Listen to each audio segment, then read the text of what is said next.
সেই কাতারের শব্দ থেকেই পাকিস্তান যেটা ছেড়ে দিয়েছে ওইটার নাম বনিয়ানুম মারসুস। রব্বুল আলামিন বলেন ইন্নাল্লাহা ইউহিব্বুল্লাযীনা ইউকাতিলুনা ফি সাবিলিহি সাফফান কাআন্নাহুম বুনিয়ানুম মারসুস। অবশ্যই আমি আল্লাহ নিজে ভালোবাসি। আপনি চিন্তা করতে পারেন শব্দটা কি আল্লাহ চয়েস করলেন। ইন্নাল্লাহা, অবশ্যই আমি আল্লাহ, ইউহিব্বুল্লাযীনা, তাদেরকেই ভালোবাসছি এবং বাসব। ইউহিব্বু এটা মজারে, বর্তমান, ভবিষ্যৎ, প্রেজেন্ট, ফিউচার।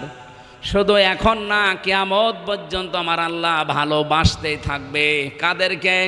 আল্লাযীনা, যারা ইউকাতিলুনা ফি সাবিলিহি, আল্লাহর রাস্তায় যারা যুদ্ধের ময়দানে অবস্থান নেয় সশস্ত্র বাহিনী হিসাবে। সাফফান, কেমনভাবে নেয়? সীসা গলা প্রাচীরের মতো সারিবদ্ধ, কাতারবদ্ধ হয়ে। এই কাতারটা আল্লাহর কাছে এত বেশি ভালো লাগে কারণ এই কাতারটা আমার আল্লাহর জমিনে আল্লাহর দিন কায়েমের জন্যে, মানবতা প্রতিষ্ঠা করার জন্যে, অন্যায় উৎখাত করার জন্যে এই কাতার তৈরি করা হয়।